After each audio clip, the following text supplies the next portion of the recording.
بەناوی خدای بەخشندە و میهرەبان ئەمە بۆ ساڵی دووەم لە ناوەند دەوروبەری ڕێکخراوی قوتابیان بە پرۆژەیەک لە وەرزی بەهار ئینشاڵڵا ڕوو دەستمان پێکردیا. پرۆژەکەمان لە بەناوی پاراستنی ژینگە و پاراستنی ژینگە و ئادابەکانی گەشت و سەیران لە ڕوانگەی ئیسلام. ئەو پرۆژەمان پێک دێتن لە دابەشکردنی زەرف و ئادابەکانی گەشت و سەیران و تێیدا شتی زۆر باش باس کرایە لەوانە فرێنەدانی زبڵ و خاشاک دار نەسووتاندن و ینی ئاگر بەجێ نەهێشتان و ینی ئەو بابەتانێکە زیادە ڕێویکردن لە سەفرە و ینی ئاو بە فێڕۆدان و ئەو بابەتانی تێدا باس کرایە.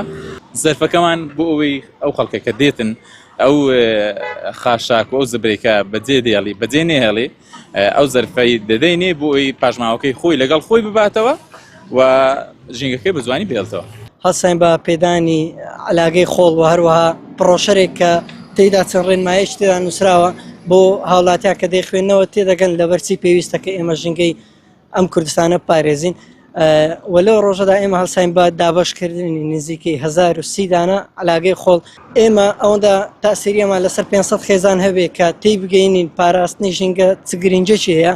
ئەوە بۆ جارانی تریش ئەوە ئەکیدم ئیسفادەی زۆر باش دەبی لە ساڵانی داهاتووتر و ئێمە وەکو ڕێکخراوی قوتابیان لەبەر ئەوەی ڕێکخراوەی پەروەردەیە نەهاتین بە خۆمان بین زبڵ و شەتخڕ بکەینەوە و هەروەها لە شوێنێک دابینێ کە شوێنی کۆکردنەوەی زبڵە.